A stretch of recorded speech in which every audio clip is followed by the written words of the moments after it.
नमस्कार जोधपुर।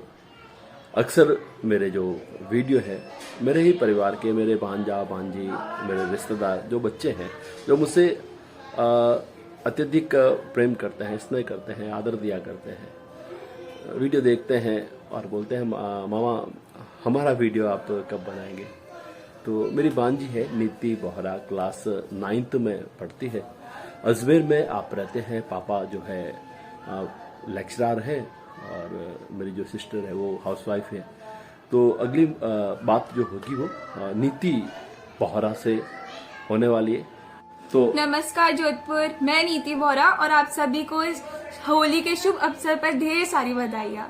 नीति, सबसे पहले हम बात शुरू करते हैं रेलवे प्लेटफॉर्म से। तो रेलवे प्लेटफॉर्म पर अगर काफ़ी सारी यात्री आ गए और यात्री को कहीं गंतव्य स्थान पर जाना है, माना कि उन्हें दिल्ली जाना है या आगरा जाना है, तो आप किस प्रकार से उद्घोषक के रूप में अपने आप को प्रस्तुत करेंगे? मैं छोटा सा एक करके दिखा देती हूँ। जी। यात्रीगण कृपया ध्यान दें, गाड़ी नंबर 224567 प्लेटफॉर्म नंबर 2 से प्रस्थान कर रही है आगरा के लिए। कृपया करके गाड़ी से उचित दूरी बनाए रखें।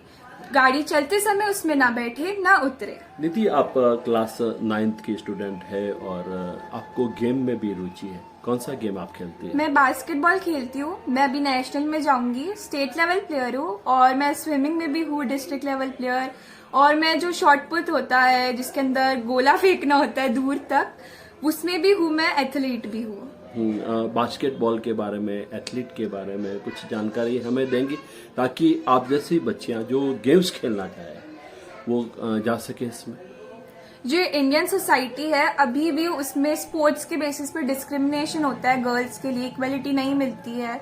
अभी भी लोग यही समझते हैं कि बॉयज जो कर पाते हैं वो गर्ल्स नहीं कर सकती है स्पोर्ट्स में।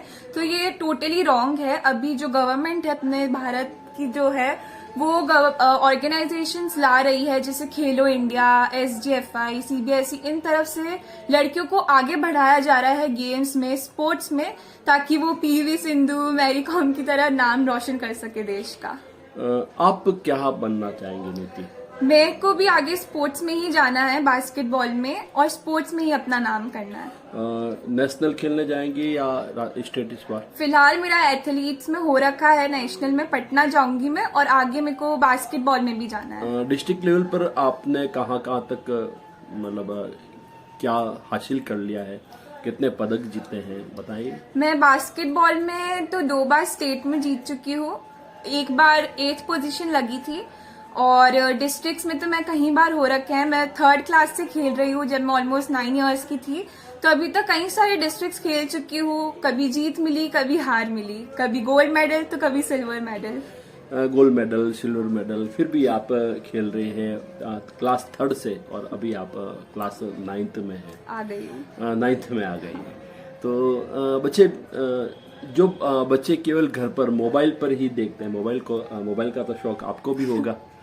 तो जब आप गेम खेलते हैं तो मोबाइल याद नहीं आता? मेरे अकॉर्डिंग अभी इतना एजुकेशन सिस्टम भी आगे बहुत बढ़ रहा है, नई नई चीजें हैं लर्न करने को, नॉलेज इतनी सारी है, तो उसमें बच्चा डेफिनेटली थक जाता है। कभी कोचिंग, कभी स्कूल, कभी घर पे पढ़ाई, तो उसके बीच में वो जब थक जाता है तो वो फोन की तरफ जाता है। बट मैं सजेस्ट करूंगी वो फोन देखने के बजाय कोई स्पोर्ट्स एक्टिविटी ज्वाइन करे, या फिर कुछ भी जो इनको पसंद हो, जैसे डांस, म्यूजिक, स्पोर्ट्स, बास्केटबॉल, कुछ भी।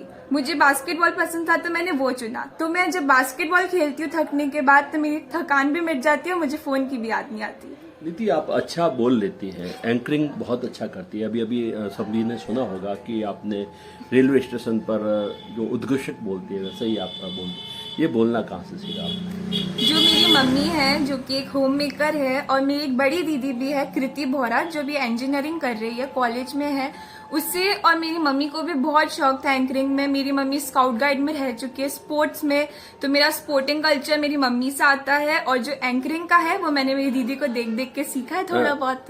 एंकरिंग की बात करें तो आप और भी क्या आपने ड्रामा क्लासेस? मैंने ड्रामा क्लासेस तो नहीं देखी है, बट वो है यूट्यूब पे कभी कभी शॉर्ट्स वीडियोस देख देख के थोड़ा थोड़ा एक्ट सीख लेती हूँ।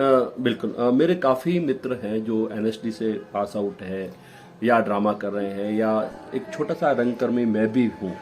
तो मेरे जैसे लोग या मुझसे जो सीनियर है वो इस बच्ची को देखिए, तो आप ऐसे कुछ बोलना चाहेंगे जिसमें लगेगा कि वैसे तो मैं अब मेरा इतना मन नहीं है, पर मेरा बचपन से एक सपना था कि एक बार एनएसडी जाना है, national school of drama Mumbai में। तो एक बार तो मैं जरूर वहां पे जाऊंगी और कोर्स लूंगी, और देखते हैं आगे अच्छा हो तो मैं और एक्टिंग में भी जा सकती हूँ। हाँ बिल्कुल, एक एक्टिंग की अगर बात करें तो आप छोटी बच्ची है और ज्यादातर आपका समय या तो स्पोर्ट्स में बास्केटबॉल में बीतता है या फिर स्कूल में। तो स्कूल की परिचर्चा करते हैं। मान लीजिए आप कोई टीचर है और आपके सामने खूब सारे बच्चे हैं, तो आप उनको किस प्रकार से संबोधित करेंगी? कोई बच्चा होमवर्क किया हुआ है या कभी वो बच्चे बहुत शोर कर रहे हैं, तो किस प्रकार से आप उनको मैनेज करेंगी एक टीचर बनकर? नीति बोहरा एज ए टीचर, अपन एक सीन क्रिएट करते हैं कि क्लास में शोर हो रहा है और मैं एज अ टीचर बाहर गई हूँ स्टाफ रूम में, और जो क्लास स्टूडेंट्स है वो शोर मचा रहे हैं, तो मैं उस वक्त मैं एक्ट कर लेती हूँ। Students, please pay attention here. I would like you to be silent for 5 to 10 minutes. मेरे को कुछ अर्जेंट काम से स्टाफ रूम जाना पड़ेगा, तो प्लीज आप लोग शांत रहिएगा। अगर आप लोग शांत रहेंगे तो नेक्स्ट गेम्स के पीरियड में आप लोगों को मैं जाने दूंगी, वरना extra max class. The class monitor please mind the classroom. अगर मैं क्लासरूम से मैं फिर आ रही हूँ तो अपन एज्यूम करते हैं कि क्लास अभी भी शोर कर रही है, तो मैं उस वक्त वापस एक्ट कर लेती हूँ। Students, I told you to be quiet, monitor what you were doing if the class was making noise. Okay, sit down. Students, अब नेक्स्ट गेम्स के पीरियड में आपकी एक्स्ट्रा मैथ्स क्लास होगी, डाउट सॉल्विंग क्लास। आप लोगों को मैं बोल के गई थी कि आपको शोर नहीं करना है।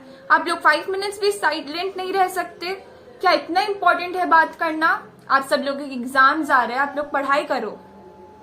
Okay, it's okay as you all are saying sorry to me. This is for the first and last time. I am forgiving you. अगली बार से इसे शोर मत करना। नीति, मैंने कई बच्चों को देखा है और विशेष रूप से यूथ को देखा है जो स्पोर्ट्स में होते हैं, तो वो कहीं भी फिट हो जाते हैं। चाहे उनको स्पोर्ट्स में कोई गेम्स खेलना हो, बास्केटबॉल वाले भले ही आप हो, तो क्रिकेट का बल्ला भी वो चला लेती है। साथ ही साथ में एक खूबी होती है उन सभी बच्चों में या सभी यूथ में कि वो डांस में हमेशा आगे ही रहते हैं। तो क्या आपको डांस आता है? मुझे डांस आता है, मुझे अच्छा भी लगता है डांस करना। ऐसे ज्यादातर सभी लोग मानते हैं कि जो गर्ल्स, स्पेशली जो गर्ल्स डांस में होती है वो ऐसे पावर वाली होती है, वो लोग डांस वगैरह नहीं करते। बट हाँ, हम स्पोर्ट्स वाली लड़कियों भी डांस करना बहुत पसंद है। और बात रही मेरी, मुझे तो बहुत ही ज्यादा पसंद है। मैं अलग से कोई क्लासेस नहीं लेती। कभी कभी मूड खराब हो तो फटाफट से वाइब में आने के लिए यूट्यूब चलाया, डांस करा कोई भी गाने पे। और जैसे कभी कभी शादी होती है तो डांस ऐसे तो आता नहीं, बट यूट्यूब चला के डांस भी सीख लेती हूँ।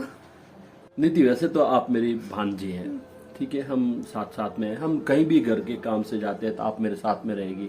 आपको भी एक रहेगा कि आनंद मामा मेरे साथ में है, या मम्मी मेरे साथ में है, या पापा मेरे साथ में, या कोई बड़ा साथ में। लेकिन अगर आप कहीं स्कूल से कहीं आप जा रही हैं, जैसे स्टेट लेवल टूर्नामेंट में जा रही हैं, और आपकी मैडम या जो भी आपका गाइड है, जो भी आपके स्कूल से साथ है, वो कोई दूर है, और ऐसे समय में कोई अनभिज्ञ युवा कोई आपको आके कोई छेड़ ले या इस प्रकार से कुछ न्यूशन करे, तो आप उसका जवाब क्वेश्चन समझ गई? आप समझ रहे हैं ना? हाँ। तो किस प्रकार से आप पुलिस तक बात पहुंचाएगी, या सबसे पहले आप क्या करेंगी? वैसे तो अभी तक स्कूल्स में कहीं सारे वो क्या कहते हैं, नुक्कड़ नाटक होते हैं। गर्ल्स को, सबको, बॉयज को, सभी को सिखाते हैं स्कूल में कि ऐसे समय पे अपन को क्या करना चाहिए। इसके लिए कुछ कुछ सेफ्टी गाइडलाइंस भी बनी हुई है, और कुछ नंबर्स भी है, इमरजेंसी नंबर्स, जिस पर आप कॉल कर सकते हैं। बट कभी मैं तो ये सजेस्ट करूंगी कि अपने साथ कुछ इसेंशियल चीजें होती है, जैसे अभी तो इतनी फैसिलिटीज है ऑनलाइन वगैरह, तो प्रोडक्ट होता है जिसमें नाइस, पेपर स्प्रे, ये सब अपने साथ कैरी करना चाहिए हमेशा। जैसे कि स्टेट की बात हुई है यहाँ पे कि मैं स्टेट में जा रही हूँ, तो मैं तो अपने साथ सारे सेफ्टी गाइडलाइंस रखूंगी। मैं पेपर स्प्रे वगैरह यूज करूंगी अगर ऐसा कुछ होगा, वरना मेरे मम्मी पापा ने मुझे बड़े अच्छे से तैयार किया है, डिशुम डिशुम स्टार्ट कर देंगे। और बाई दिए कभी किसी पुलिस स्टेशन पे कॉल करना पड़ेगा, हाँ। तो आप कौन सा कॉल करेंगी? किसी अगर आप वहां से ऐसी कोई परिस्थिति हो गई, तो सबसे पहले आप किनको कॉल करेगी या किनके पास जाएगी? सबसे पहले तो मैं कॉल करूंगी मम्मी को, क्योंकि ये बचपन से सिखाते आ रहे सेफ्टी कैसे रखनी है। तो मेरे पास और मेरी मम्मी का एक कोड पासवर्ड है, तो मैं अगर कॉल भी करूंगी तो अगर मैं वो कॉल करूंगी और मम्मी तक अगर मैं वो कोड है जो कि सीक्रेट कोड है, तो मैं अगर वो सीक्रेट कोड बताऊंगी तो मेरी मम्मी पहचान जाएगी कि मैं कोई मुसीबत में हूँ, तो वो मुझे आगे हेल्प करेगी या पुलिस तक कॉल कर पाएगी और मैं उनको शेयर कर पाऊंगी कि मैं किस प्रॉब्लम में हूँ। ऐसा कोड जो है सभी बच्चों को रखना ही चाहिए। हाँ, ये स्कूल में भी सिखाते हैं, सभी टीचर सिखाती है कि हमें कोड वर्ड रखने चाहिए या ऐसा कोई, क्योंकि अभी क्या है एआई भी चल रहा है, आर्टिफिशियल इंटेलिजेंसी, इससे भी कहीं बहुत बैड यूजेस हो रहे हैं। तो ऐसे में जैसे आपको कोई सामने वाला कॉल भी कर सकता है कि आपकी मम्मी की वॉइस में कि बेटा मैं ठीक नहीं हूँ, मेरे को ये हो गया वो हो गया, बचाने आओ। तो इस समय में क्या, अगर वो कोड वर्ड आप पूछेंगे ना और अगर वो सही गया तो आपके काम आएगा वो कोड वर्ड, आपको आसानी होगी, वरना आपके साथ फ्रॉड भी हो सकता है।